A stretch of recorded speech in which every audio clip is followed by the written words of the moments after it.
Welcome back, and thank you for staying with us. It's entertainment news. There's a whole lot to talk about, and we have a wonderful guest. She's looking so beautiful. Seems like she came out of the Met Gala herself.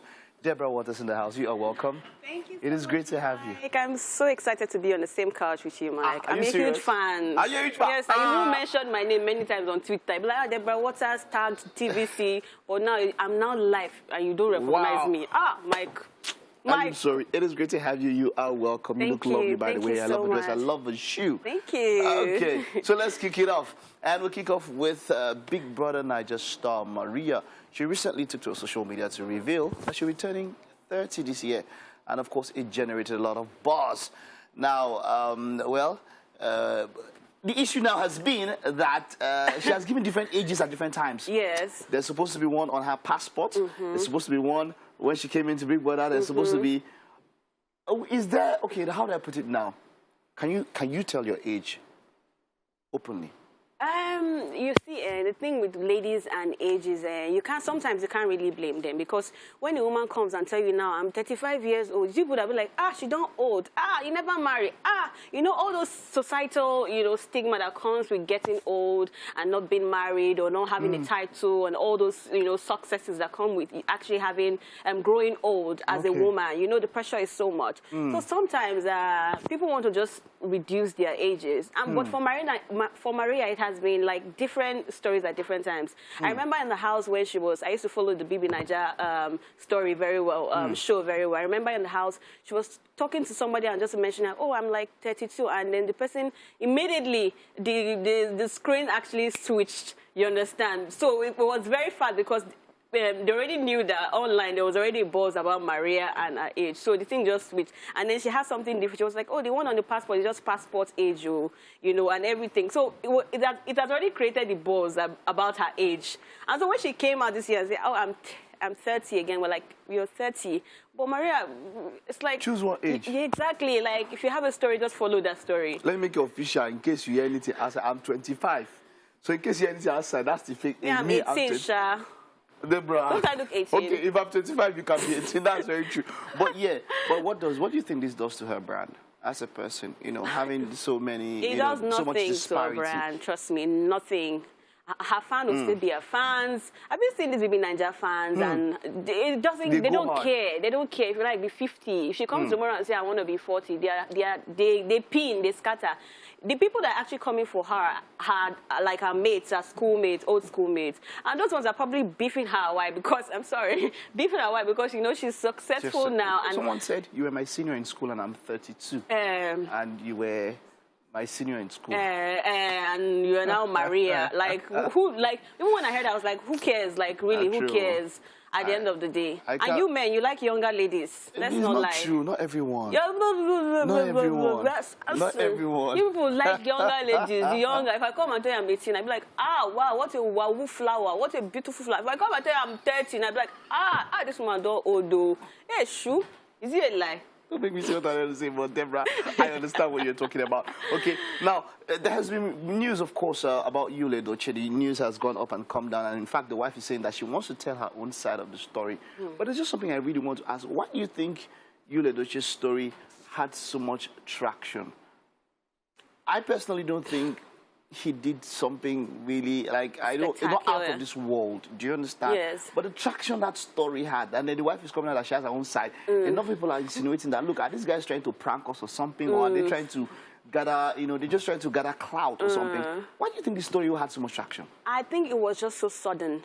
Is there a word like suddenness of the entire story? Imagine somebody who's well-known with 12 million followers, renowned actor, very successful presidential aspirant, comes on and then posts, this is my second wife, I want to introduce to the world to meet my kid. Everybody's like, where is this coming from? It's not like we've been hearing stories about this guy. He's never been in all this kind of yama stories, before. So the suddenness of, this is my child. People, and then he tagged people directly, like he tagged the mother of the child, tagged the son, I'm like, okay, this is...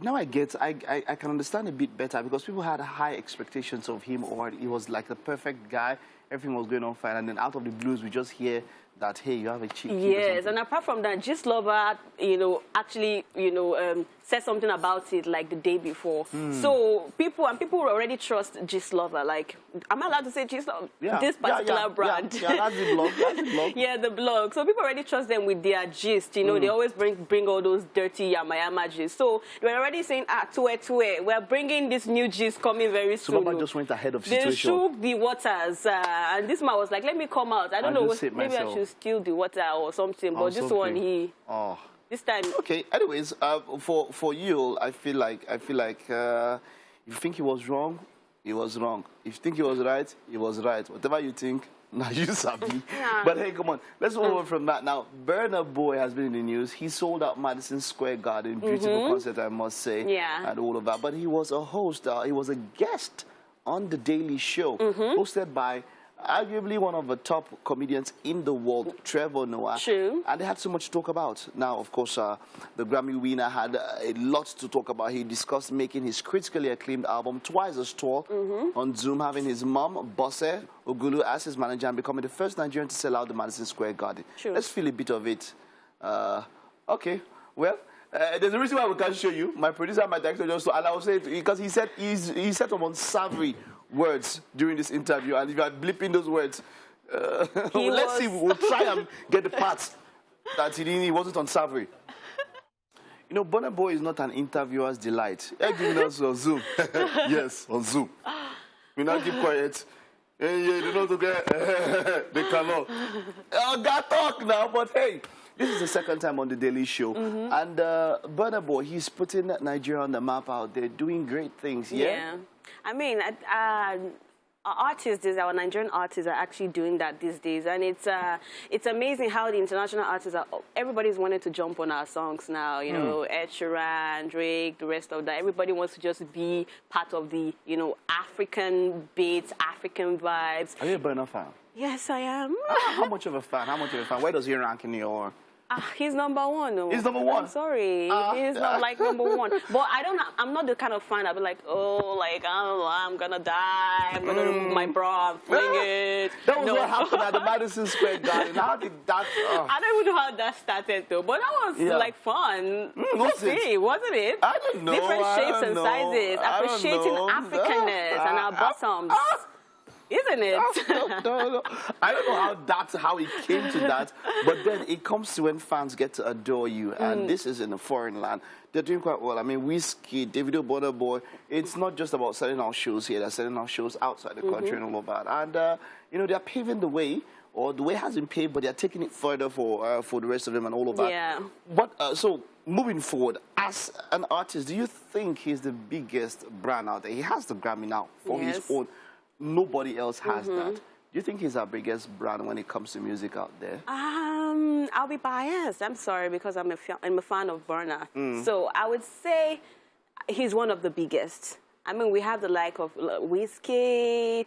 Davido is also doing well, but I would say he's one of the biggest. I wouldn't go ahead and say he's the biggest, because there are a lot of factors that that come together. That come together to make all of that. Yeah, not biggest. Just only the Grammy. But you see this thing that they're always bragging on social media, who's the highest paid. Burna was typing the highest paid. Davido too come and say, and then Wizkid also came the other day and said, I got paid $100 million. $100 million. Is it 100? Is it $1 million? $1 million. $100 million. Is it performing for God? $100 million.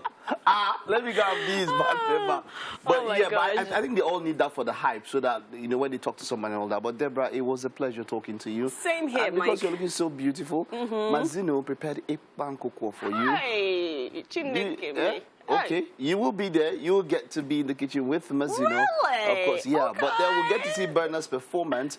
I would love to say this to Mazino after, but then, hey, come on, let's take that performance. Deborah will be in the kitchen after this.